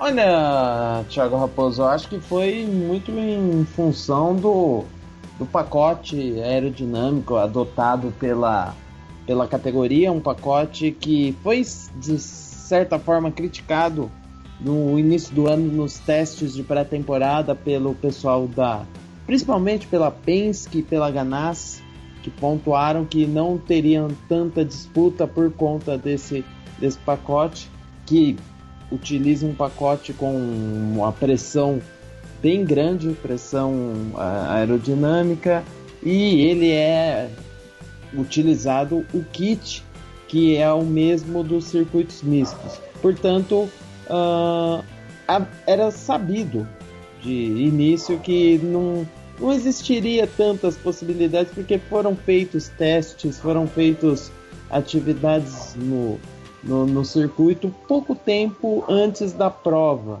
E a direção da categoria não mudou absolutamente nada, o que para mim é uma pena, porque poderíamos ter aproveitado, a direção da categoria poderia ter aproveitado para mudar alguma coisa que proporcionasse uma melhor disputa. Bárbara Franzin, você que acompanhou nas nossas redes sociais, você que faz atualização pela velocidade, né, faz um ao vivo ali, né, que a gente chama no Twitter, comentando e tweetando as coisas que estão acontecendo na corrida. O que você sentiu do pessoal que acompanhou? Você sentiu esse desgosto também com relação à quantidade de ultrapassagens? Olha, o pessoal tava até achando a corrida um tanto quanto animada. Nesse sentido, não tiveram tantas críticas assim. Até no início, o que eu ouvi muito era que a corrida estava em verde muito tempo, se continuasse assim, 45 minutos ia acabar, mas começaram a acontecer alguns acidentes, amarelos e tudo mais, então essa crítica já foi por água abaixo. Mas o que eu ouvi muito mesmo foi no final da prova, quando terminou em bandeira amarela, mais ou menos 6 voltas, né, pro fim, tinha aquele pedaço de detrito na pista, e a direção de prova resolveu seguir na verde mesmo, deixou a disputa continuar ali pegando fogo, porque tinham possibilidades, né, de troca de posições e tudo mais. Só que o que muita gente não percebeu, a transmissão não mostrou e a gente ficou no vácuo, foi um acidente do Alexander Rossi. Então eu até não sei te dizer, Raposo, se isso foi até motivado por conta desse detrito que estava na pista, ou se foi algum outro fato isolado que aconteceu, enfim, deu uma raspada no muro. Quando tem um carro que bate de leve assim no muro, né, ele já acionou a bandeira amarela, como foi até o caso do Bourdais, que depois conseguiu voltar para a prova e não aconteceu nada mais grave com ele, mas foram uma pancada de críticas sobre essa bandeira, muita gente reclamando e muita gente que não se informou o que aconteceu mesmo, né? Então até no nosso grupo do WhatsApp eu vi, toneladas de mensagens questionando, e aí eu mandei falando, gente, o Rossi bateu, foi por isso que deu amarela, tudo mais. Não foi o final que todo mundo queria que fosse, mas tem que ser dada amarela, gente, é um acidente, não é uma situação muito tranquila. Então acho que só esse fato que não ficou esclarecido, porque a transmissão no Brasil cortou logo depois, e fiquei sabendo que a transmissão americana também fez o mesmo, então ficou todo mundo mesmo a ver navios. Mas o que decepcionou mesmo foi o fato dessa bandeira amarela, que acabou com o clima da prova. E também vi comentários sobre o pouco público em Phoenix, Raposo. Isso teve uma jornalista americana, o Rosa até vai me ajudar nessa questão, que é a Jenna Fryer, e ela falou, bom, não dá para os fãs da Indy pedirem uma prova em Phoenix por 10 anos, sendo que quando vocês conseguem essa prova, as arquibancadas não estão cheias. Então essa foi também uma das polêmicas que aconteceu ao longo do final de semana, mas a galera da internet estava bem polvorosa, comentando muito sobre essa prova da Indy em Phoenix.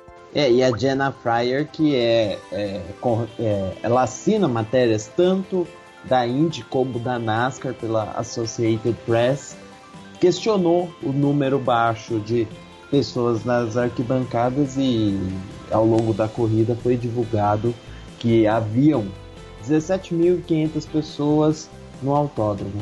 E um fato curioso, que depois eu lembrei, é que pode até parecer menos, porque esse número de pessoas é o número de total de pessoas que compraram ingresso, mas nem todas as pessoas estavam ao mesmo tempo nas arquibancadas, algumas ficam lá embaixo nos pits ou na área interna, então eles contam todas as pessoas, né? E o público realmente foi pequeno.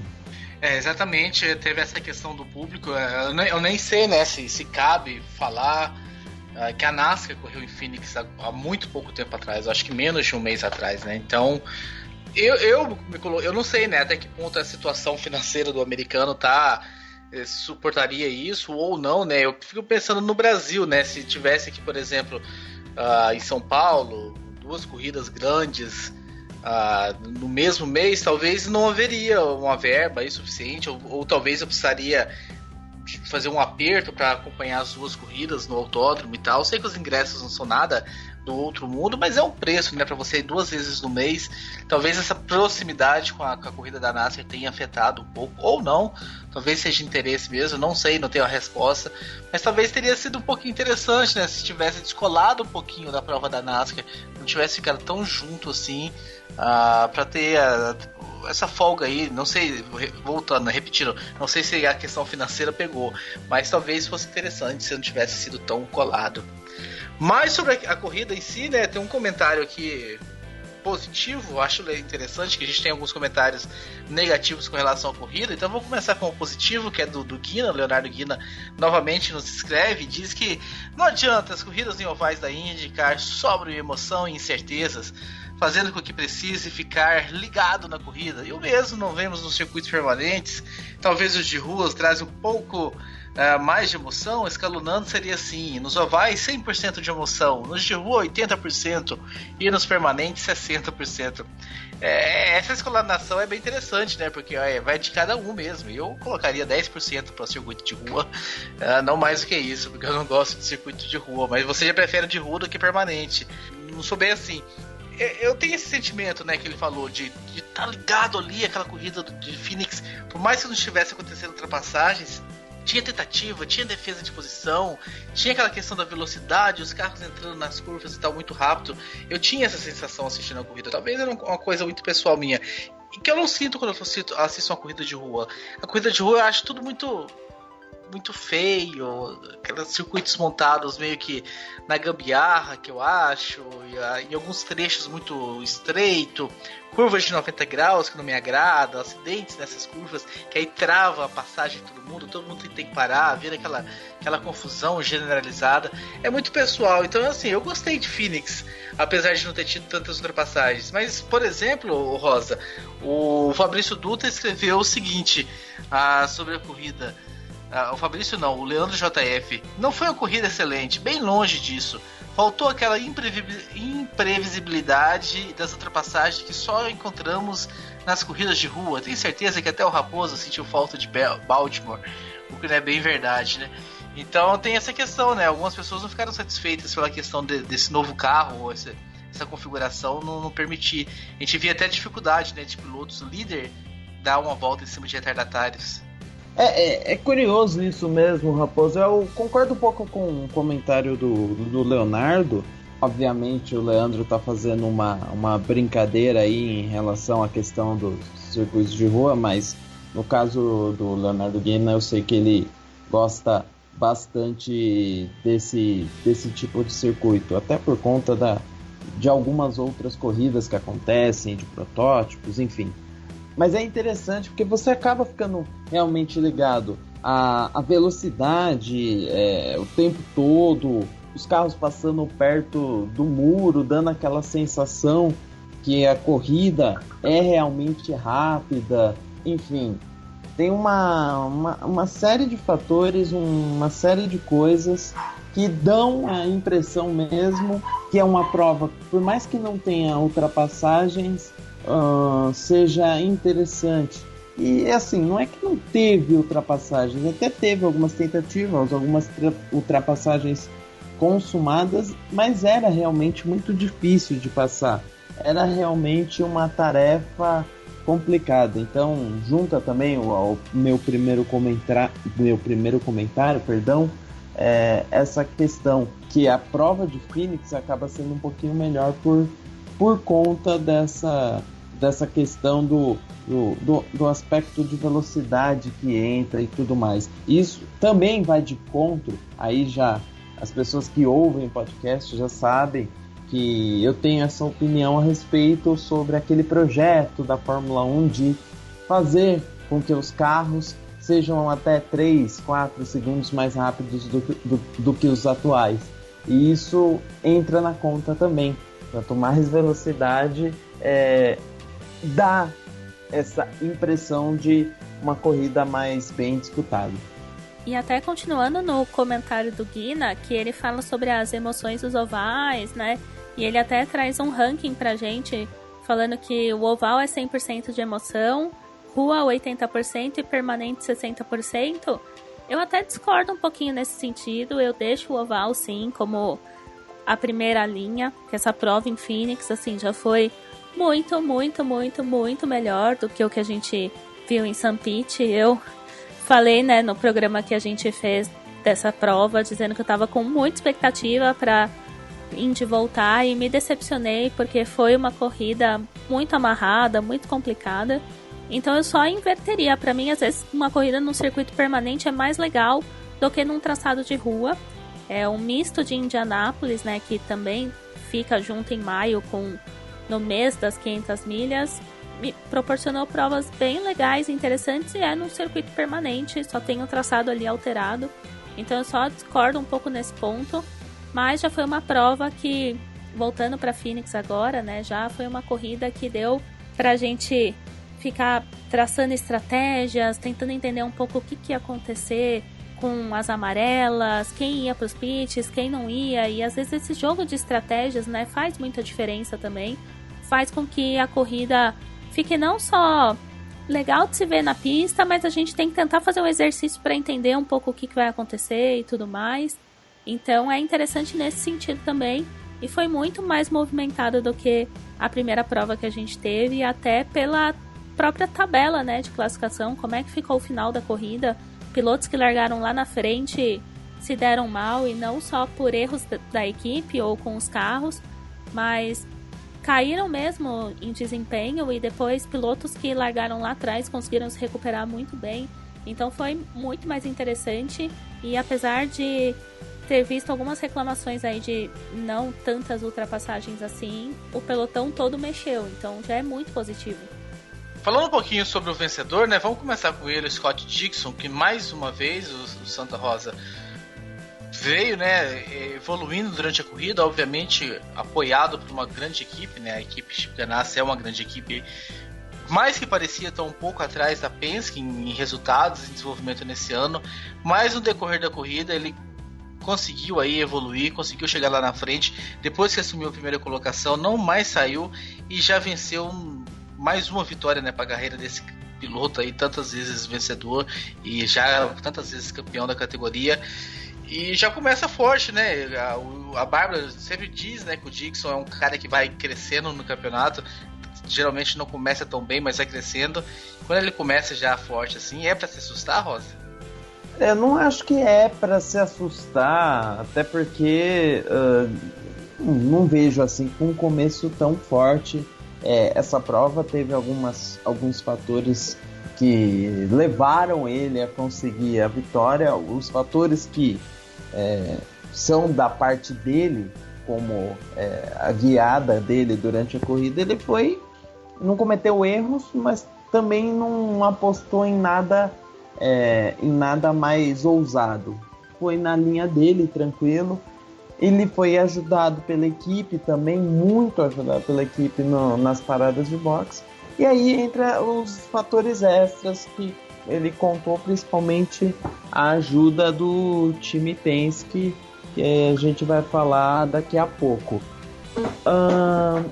No caso do Dixon, eu ficaria realmente preocupado se ele ganhasse as duas provas iniciais de lavado e tudo, mas não foi isso. Ainda não aconteceu dessa maneira, tanto é que a liderança está com o Pagenaud, que é o mais regular, né? Acabou chegando aí na segunda posição na primeira etapa e agora também mostrando que regularidade pode ser um fator nesse campeonato. Bárbara Franzinho, Dixon mais uma vez, né, vai se colocando aí como ele mas vai se aclimatando como grande piloto da equipe. O Canaan até fez uma corrida melhorzinha dessa vez, né, brigou lá na frente, andou nas primeiras colocações, no final terminou tão bem como poderia ter terminado, e ver o companheiro vencendo mais uma, né? A situação da Ganassi realmente é bem definida, né? A qualidade técnica do Dixon em relação aos outros pilotos é algo para se destacar. O carro e a competência do Dixon, e eu até assustei um pouco quando já vi ele ganhando logo na segunda prova do campeonato, né? Porque nos últimos títulos dele a gente sempre ouviu chegando nos líderes nas corridas finais, na segunda metade do campeonato, que ele também entrava numa série que ficava imbatível, ninguém conseguia tirar uma vitória dele ou um bom resultado. Ele vinha, mesmo que se fosse lá de trás, ele conseguia garantir aí um top 5, um pódio. Então é um piloto que continua em grande forma, né? Apesar de já ter uma história aí na Indy, uma trajetória, é um piloto espetacular de altíssimo nível. Mas o interessante dessa prova também foi notar que Penske e Ganassi estão equilibradas, né? A gente vai comentar sobre Montoya e Castro Neves, que são casos à parte mesmo, mas a gente viu que Dixon chegou ali com um Pagenaud, não foi uma distância muito grande, Power logo em seguida, e olha que a gente já, né, falou muito sobre o Power, que a especialidade dele não são os ovais, então é um terceiro lugar que a gente tem que olhar também com uma certa atenção, e o Kanaan em quarto com uma outra Ganassi. Até a gente pode discutir um pouquinho mais sobre o brasileiro, porque ele dentro da Ganassi ainda gera algumas dúvidas, né? A gente ainda fica meio querendo entender como o carro é diferente, é o desempenho mesmo, são os pilotos, né? Porque o Kanaan, ele já tem um título na categoria, apesar de ter sido há um certo tempo, e às vezes as pessoas podem até ter esquecido, né? Porque não foi nos últimos 5 anos.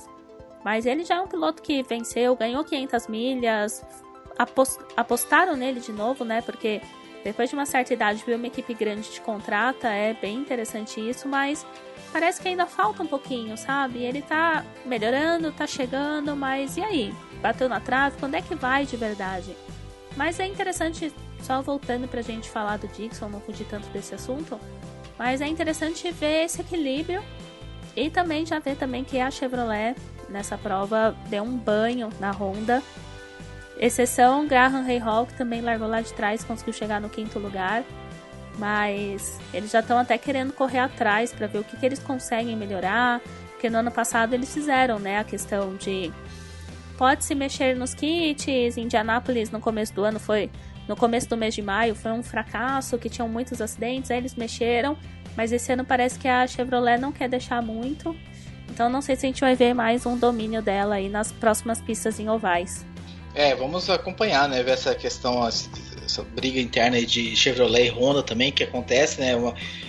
Talvez o grande público não acompanhe assim grande em detalhes, né? Às vezes se perde qual equipe, qual montadora, mas a gente tem que ficar ligado nisso, porque nos últimos anos tem acontecido essa divisão. Em algumas provas a Chevrolet domina de lavada, e algumas os pilotos da Honda até conseguem se meter ali com alguma facilidade, então tem que ficar de olho nisso também. Sobre o Tony Kanaan, a gente tem um comentário aqui do Fabrício Dutra que diz: o Kanaan estava em terceiro, havia acabado de sair dos boxes quando ocorreu a bandeira amarela girada pelo Ed Carpenter. Nesse momento eu pensei que ele se daria bem e todos tiveram que parar, e depois mesmo assim ele ficou em sexto e o Dixon continuou em primeiro. Então, Fabrício, houve nessa indução por conta do Theo José de que o Kanaan estava muito bem porque a amarela foi no momento correto, e ele estava completamente enganado, né?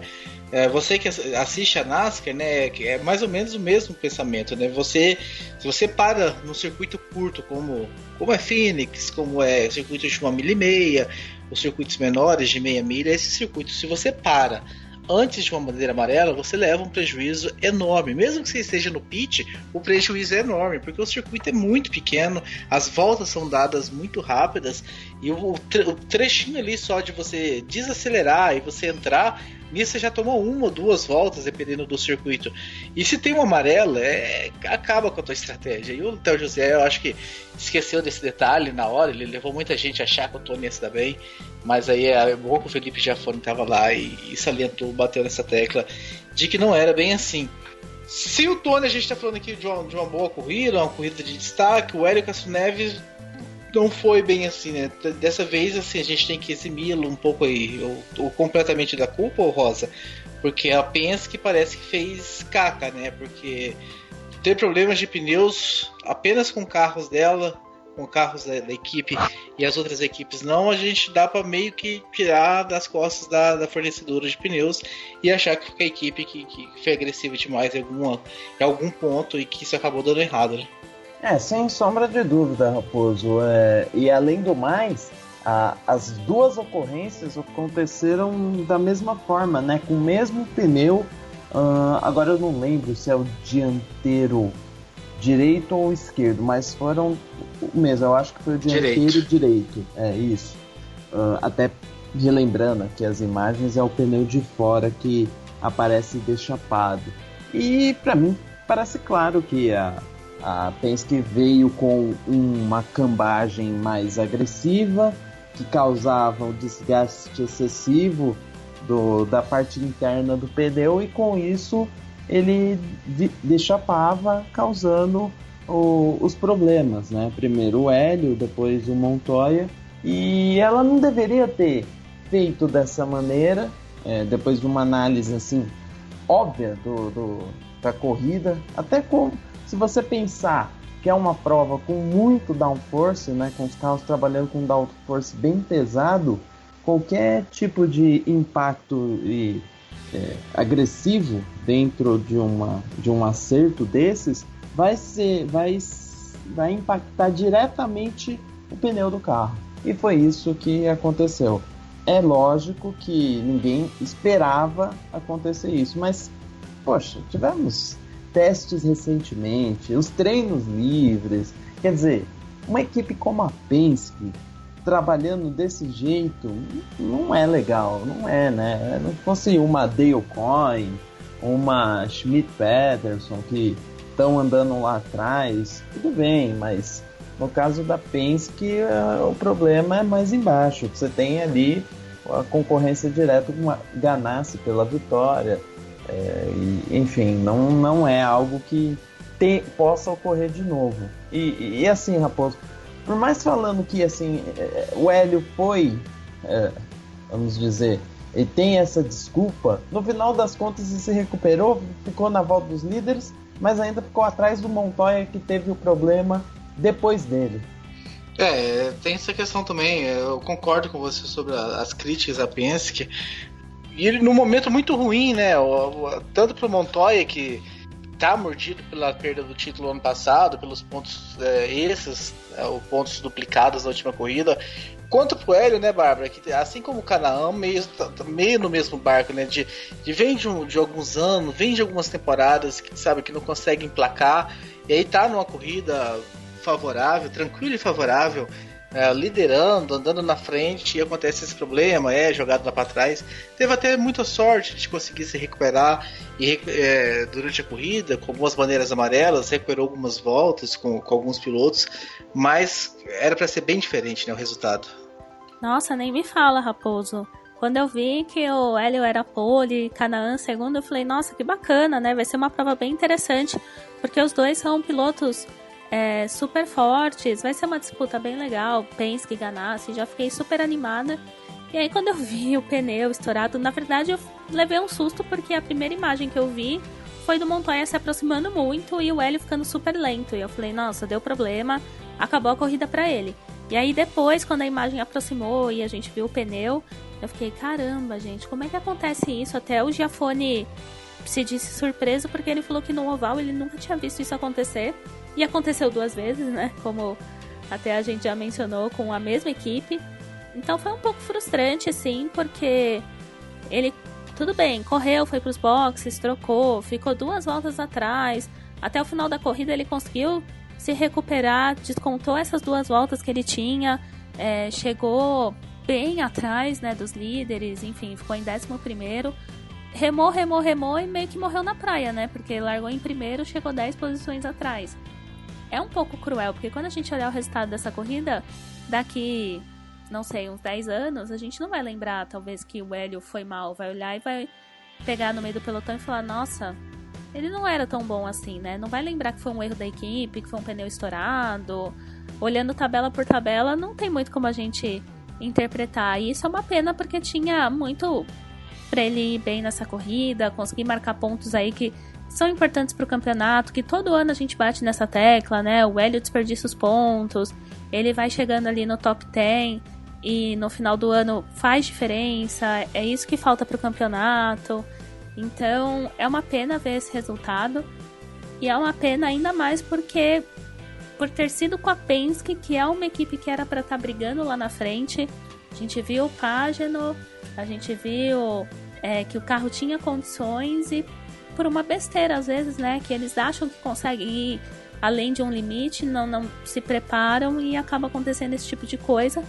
E o Montoya, ele deu um pouquinho mais de sorte só porque ele estava mais à frente assim no traçado e não demorou tanto para entrar nos boxes. Aí ele acabou até conseguindo recuperar mais posições e terminar no 9º lugar, mas de qualquer maneira também não é um resultado bacana. Continuando com você, Bárbara, tem uma pergunta aqui do Fabrício, que ele quer saber o que você está achando da estreia do Rossi e do Chilton na Indy. Os pilotos que chegaram da Fórmula 1, mesmo de equipes pequenas, têm mais talento do que os do automobilismo americano? Pilotos que vêm da Indy Lights, da US Fórmula 2000, da Mazda? Olha, eu não sei se eles têm mais talento, mas dinheiro eles têm com certeza. Porque se os 2 pilotos saíram da Fórmula 1 e foram para a Indy, eles têm um investimento que pode não interessar muito para as equipes pequenas de Fórmula 1, mas para as equipes até médias, grandes da Indy, faz diferença sim. Eu vejo que é um ambiente que é muito mais light nesse sentido, e o piloto que leva grana consegue sim um posto bom, uma equipe boa. Tirando a Dale Coyne, que no ano passado cometeu muitos erros aí com seus pilotos pagantes. Então a gente sempre tem alguém que sai da curva nesses momentos.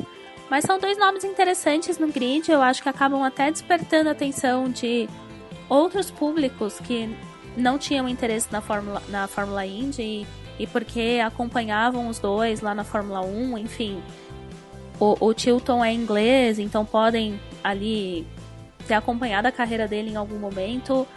Pensaram, por que não acompanhar também a Indy Lights, que ele correu no ano passado? Por que não acompanhar a Indy? Então talvez seja interessante para trazer um público novo. A gente tem um grid bem diversificado nesse sentido, né? Mas quando o piloto é americano acaba sempre pesando um pouco mais. Então por que não trazer nomes de fora que possam, até de outras categorias mesmo, que possam fazer com que o interesse do público aumente? Ontem mesmo, né, sábado, né, tem que dar o dia porque o programa é gravado e vocês podem ouvir a qualquer momento, mas eu tava conversando com o Pezzolo e a irmã dele mora na Finlândia e ela falou, lá não tem absolutamente nada de Fórmula Indy, passa até Fórmula E, mas Fórmula Indy não tem nenhuma transmissão. Então será que essa ida não pode ser um início de tentativa? Se os ingleses não podem de alguma maneira querer acompanhar a Fórmula Indy? Então eu acho que é super válido. Pode ser que também que eu tô viajando aqui e nada disso aconteça, mas sei lá, são possibilidades, né, que podem acontecer. Mas eu só acho que, então, analisando os 2, né, o desempenho deles até agora e tudo mais, eu acho que o Chilton só foi um pouco mais preparado porque ele correu um ano na base, né, foi ali de Indy Lights, conheceu vários circuitos, conheceu o carro, apesar de ser o primeiro oval que ele corre, a estreia na IndyCar mesmo, foi muito positivo, ele terminou em 7º, ele tem o apoio da Ganassi. Em alguns momentos ele ficou no top 5 da corrida, mas a gente sabe que a cada volta tudo realmente pode mudar no oval. Então eu achei bem interessante. E o Rossi, apesar de ter batido no final da corrida, ele estava ali, correu, completou. Então eu acho que já é muito positivo para os 2 pilotos. E vai ser interessante acompanhar o desenvolvimento deles aí ao longo dessa temporada. São nomes que, sem dúvida, chamam mais atenção para a categoria. Ô Rosa, eu queria que você falasse também sobre esse assunto, né, dos pilotos do Road to Indy, ou pilotos que vêm de fora, e que você, de repente, até usasse o exemplo da Indy Lights essa semana. É um ponto legal a ser mencionado, porque a Indy Lights, ela tem um grid hoje um pouquinho maior, então estamos com 15 carros. Na temporada passada teve etapas com 12, 13 carros. Ela tem recebido alguns pilotos que vieram da Europa para poder seguir o caminho da Fórmula Indy, que tem um orçamento reduzido em comparação ao sonho de correr na Fórmula 1 e pode se tornar um caminho viável para esses pilotos. E tem até o Felix Rosenqvist correndo lá na Indy Lights esse ano, que por sinal correu ontem e foi uma lástima, assim, o desempenho dele em relação aos demais pilotos foi lamentável. Para quem quiser ver, é só entrar lá no YouTube da Indy, que tem a prova da Indy Lights na íntegra, tá, gente? E foi bem rapidinho, 30 minutinhos, você vê tudinho.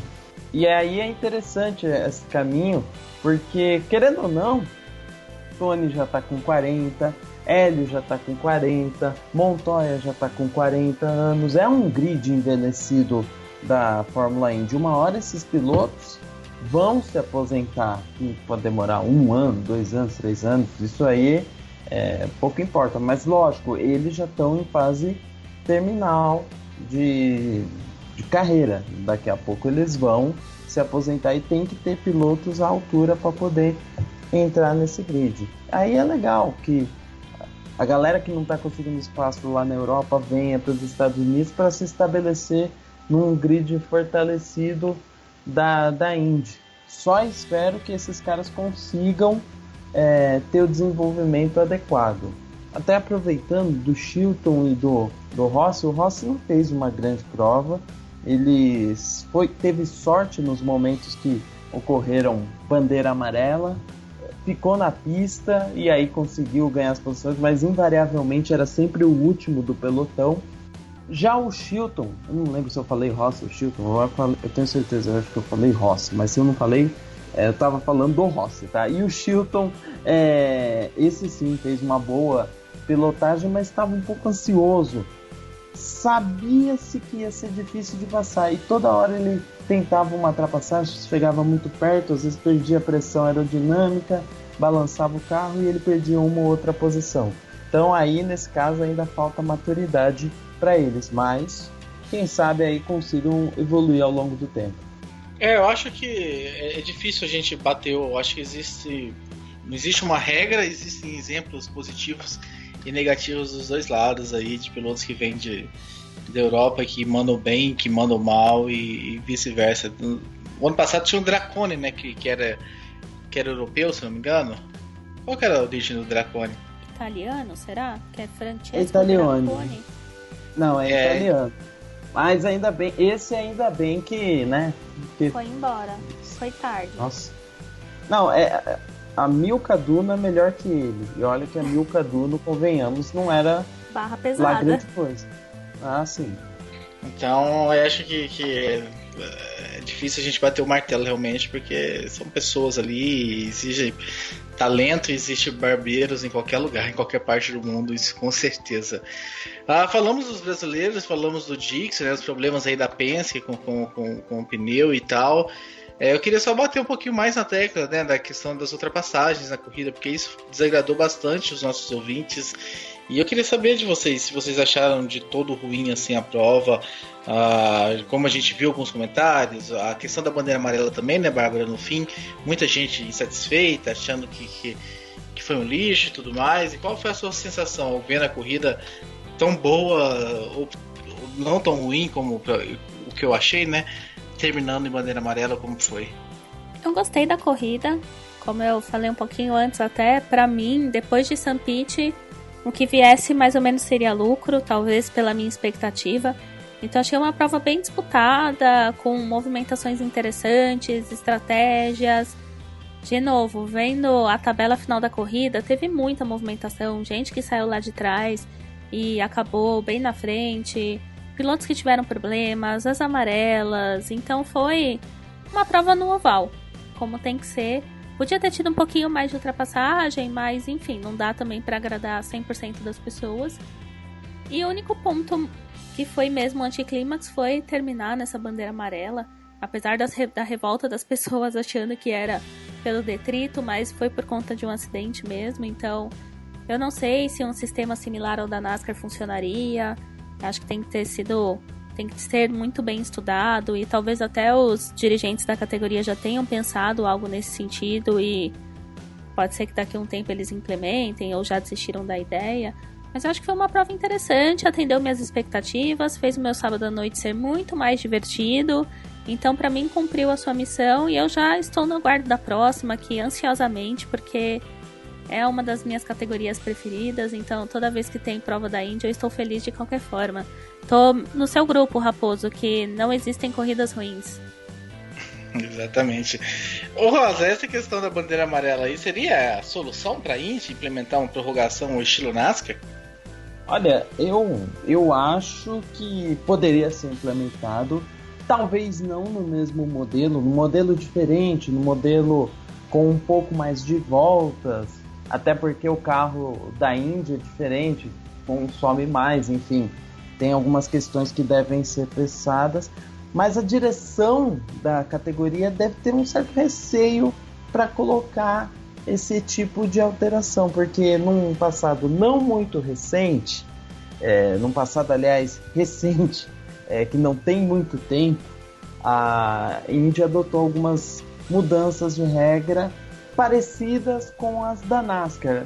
E algumas pessoas falaram, por que está indo nesse caminho? Questionaram um pouco o motivo da mudança, e quando ela foi efetivamente vista na pista, se viu o fracasso. Um exemplo clássico são as relargadas em filas dupla, que em circuitos mistos só causou problemas, atraiu bandeira amarela em cima de bandeira amarela, carros aos montes indo para os ferros velhos, e isso, de certa maneira, deve ter tido um impacto negativo para a imagem da categoria, e o dirigente agora não vai simplesmente colocar uma nova regra de uma hora para outra, porque parece uma regra boa da NASCAR. Não, ele vai pensar duas vezes antes que mais nada.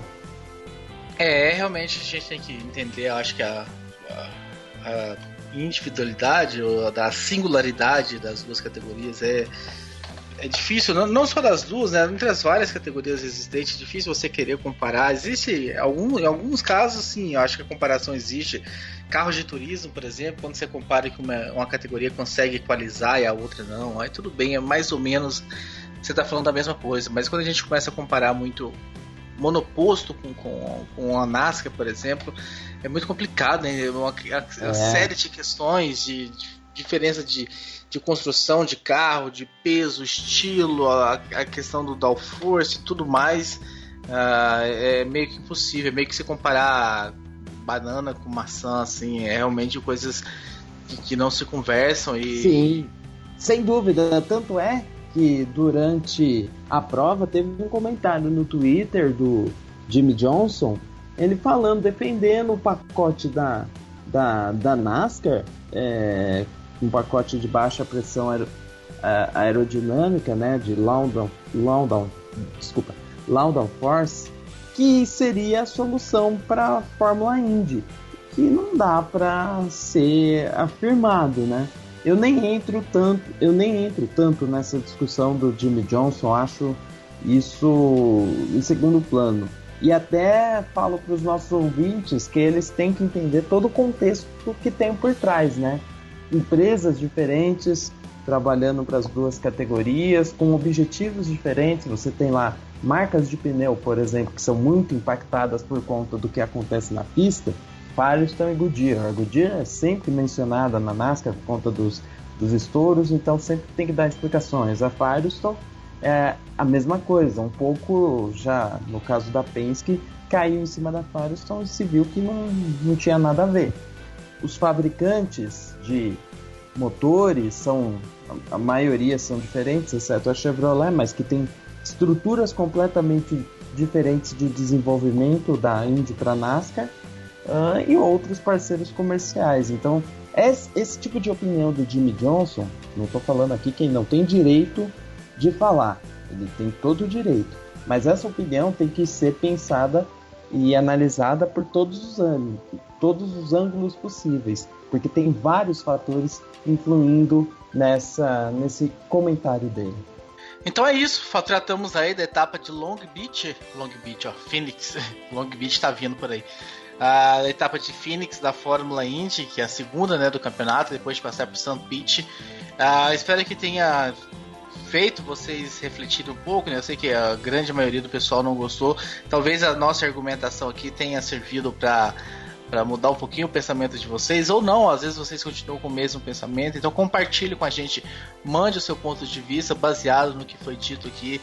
Quem sabe o teu ponto de vista não vai nos fazer refletir um pouco e até mudar um pouquinho a nossa opinião. Esse bate-bola entre participantes aqui do podcast, né, entre os podcasters e os ouvintes é bem legal, e eu acho que é uma via de mão dupla, e a gente precisa se falar, a gente precisa trocar uma ideia e precisa de interatividade. Só lembrando que, como eu falei no começo, né, a edição 415 ela foi dividida em duas partes. Parte 1 é essa que vocês estão ouvindo aqui, falando sobre Fórmula E e Fórmula Indy, e a parte 2 vai ter Fórmula 1 e MotoGP. Obviamente, é claro que são dois arquivos diferentes e você pode ter baixado e ouvido na ordem inversa, o que não faz diferença nenhuma, né? Porque não é sequencial. Então, caso você já tenha escutado a segunda parte, né, da Fórmula 1 e da MotoGP e está ouvindo essa, tudo bem. Agora, se você está ouvindo essa é a sua primeira parte, não deixe de fazer o download da segunda parte. Eu não acho que, de repente, já ouvi, matei o meu compromisso semanal com Café com Velocidade e tá tudo zerado. Não, tem uma segunda parte, um programa bem legal também, sobre Fórmula 1 e MotoGP. Tem muita coisa para se falar, né? Vitória de Nico Rosberg, a MotoGP pegando fogo aí, com vitória do Marques, as Ducatis entregando ali no finalzinho. Então foi uma discussão bem interessante também. Não deixem de fazer o download dessa segunda parte. Eu vou me despedindo por aqui e vou chamar também para despedir os meus colegas de mesa. O Thiago Santa Rosa, eu queria que você falasse também sobre o que teremos durante a semana, né? A gente está soltando 2 programas semanais. A 415 ela é dividida em 2 partes, mas não deixa de ser uma edição só, né? Uma edição com 2 partes. Mas na quinta-feira teremos um outro programa também para os nossos ouvintes. Exatamente, Raposo. Nós teremos uma entrevista especial que fizemos com o Sérgio Sete Câmara, piloto da Fórmula 3 europeia, que estreou nesse final de semana em Paul Ricard. Essa entrevista, é claro, foi gravada antes da prova, então vai ser legal para vocês verem um pouco das expectativas que o piloto mineiro teve em relação à temporada, o que ele realizou ali na pista. Ele deu até algumas opiniões sobre autódromos, pilotos, e a entrevista é imperdível. Ele falou tudo, não ficou em cima do muro, falou sobre politicagem nas corridas, foi bem autêntico e verdadeiro. Nós adoramos esse papo e pode ter certeza que você vai adorar e muito quando sair essa entrevista. Então fiquem ligadinhos no seu feed ou no site do Café com Velocidade. Quinta-feira já vai estar disponível para vocês. Exatamente. Bárbara Franzin, eu queria que você falasse um pouquinho sobre, já que o Rosa falou sobre programas que vêm por aí, eu queria que você, na sua despedida, falasse de programas que saíram semana passada, especiais aí também, mas que o nosso ouvinte pode ouvir a qualquer momento. É isso aí, fiquei muito feliz com os nossos programas da semana passada, porque a gente, né, essa discussão não vai para o público, mas às vezes a gente tem um certo receio de ter muitas edições numa mesma semana, porque a gente se preocupa se os nossos ouvintes vão conseguir ouvir todas as edições, se vai ser interessante, se acaba demorando um pouco mais para escutar, e o retorno tem sido muito bacana.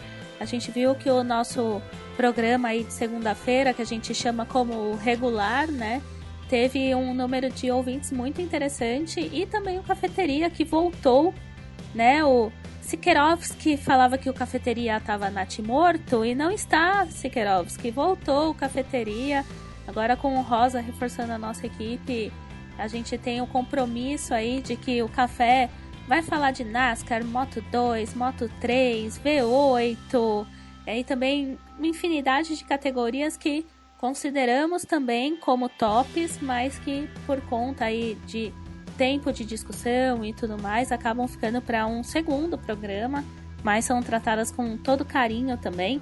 Então, se você perdeu algum desses programas, ou também a série de entrevistas que a gente tem feito, né? Tivemos aí há 2 semanas com o Pipo Derani, que não só ganhou, né, as 24 horas de Daytona, como as 12 horas de Sebring também. Então, foi uma conversa muito interessante. Então, Café com Velocidade em 2016 está trazendo aí muitos programas extras. A gente está se desdobrando aí para conseguir gravar, adapta as agendas, corre atrás dos convidados. Então, está sendo uma experiência bem interessante. Então, queria agradecer aos nossos apoiadores e todos vocês que fazem o download do programa, que escutam, que enviam seus comentários, que participam com a gente do chat ao vivo. Então não se esqueçam, se vocês ouvirem esse programa antes da segunda-feira, dia 4 de abril, não sei, 4 de abril, não estou tão perdida assim na agenda. Então se você escutar antes, 9h30 na segunda-feira, temos o ao vivo lá no mixler.com/café com velocidade. Ou se também você ouvir aí durante a semana, manda seu comentário pra gente com o que você achou do programa, se tem alguma dúvida, uma opinião que você queira compartilhar. Às vezes a gente não consegue deixar todas as opiniões, né, falar tudo aqui no programa, mas a gente pode responder seu e-mail, pode trocar uma ideia pelo WhatsApp. Essa interação é o que a gente acha mais legal e o que movimenta o Café com Velocidade mesmo. Então escreva pra gente, comente o que você gostou, o que você não gostou, onde a gente pode melhorar, o que você concordou, discordou, enfim, vamos trocar essa opinião, bater esse papo, que é o que motiva a gente a gravar aqui toda semana. Então agradeço, né, uma despedida um pouco longa, mas obrigado para todo mundo. Eu tenho certeza que dividir o programa aí em 2 partes deixou muito legal, dinâmico, a gente pôde falar um pouquinho mais sobre Fórmula E e Indy, sem deixar de dar importância para a Fórmula 1, né, que a corrida desse final de semana foi boa demais, mais um Bahrein aí histórico. Então, logo logo a gente se encontra de novo, o Café com Velocidade tá sempre por aí. Um abraço para todo mundo, tchau! É isso aí, pessoal. Então, nem vou me alongar muito, porque eu tô te esperando na parte 2. Faça lá o download.